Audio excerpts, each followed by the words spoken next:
What happens when the world's most powerful leaders gather in one room, and one man's words could shift the course of global politics overnight? President Donald Trump is set to deliver a high-stakes speech at the United Nations General Assembly in New York City on Tuesday at 9:50 a.m. A moment that has already sparked intense debate and speculation. But here's where it gets controversial. While Trump promises to address the good and the bad of global events, from Russia's invasion of Ukraine to the Israel-Hamas war, his administration's recent moves to withdraw from key UN agencies have left many wondering if his rhetoric will align with his actions. And this is the part most people miss.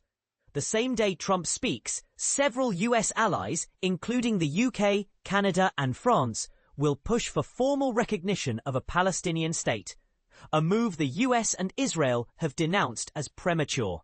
Will Trump even mention it? Let's break it down. Trump's agenda for the UN speech is clear.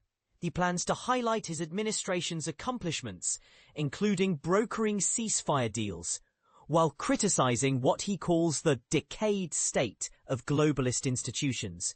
His focus on Ukraine and Gaza is no accident.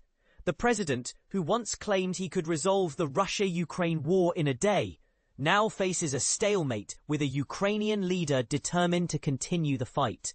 Meanwhile, he's labeled the Gaza conflict a disaster, a stark contrast to his earlier praise for Israeli military actions. But critics argue that his approach risks sidelining the voices of those directly affected.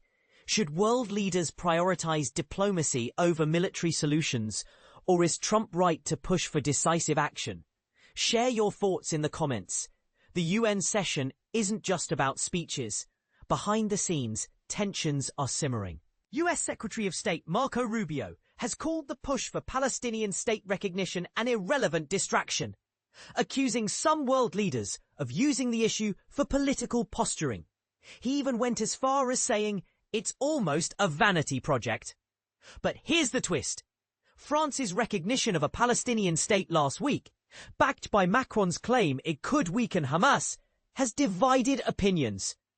Is it truly a vanity project, or a necessary step toward peace? And what does it mean for the hostages still in Gaza? Trump's allies insist he's the only leader who can broker a deal. But will his influence be enough to sway warring factions?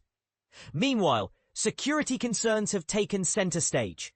The US Secret Service recently dismantled a massive telecom network in New York that could have disrupted the UN meetings. Imagine 100,000 SIM cards capable of sending 30 million text messages per minute, enough to cripple cell towers and emergency services.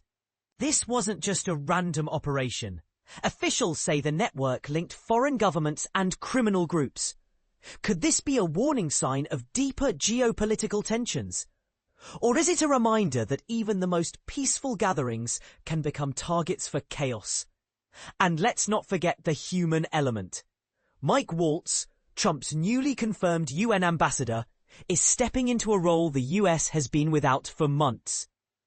His appointment comes after a rocky start, with Trump initially choosing Elise Stefanik before withdrawing her nomination. Now, Waltz faces the challenge of representing a US that's pulling back from the UN. While Trump's team touts American strength, they're also cutting contributions to agencies like the World Health Organization and the Human Rights Council. Is this a bold realignment of priorities, or a dangerous retreat from global leadership?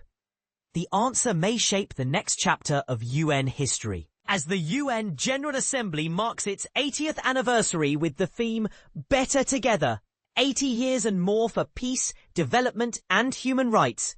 The stakes couldn't be higher. From Trump's speech to the recognition of a Palestinian state and the shadow of cyber threats, this week's meetings are a microcosm of today's fractured world order. One thing is certain. Whatever happens in New York City, the ripple effects will be felt far beyond the UN halls. So, what do you think? Is Trump the right person to lead these efforts, or is the world looking for a different kind of leadership? Drop your views in the comments, and let's keep the conversation going.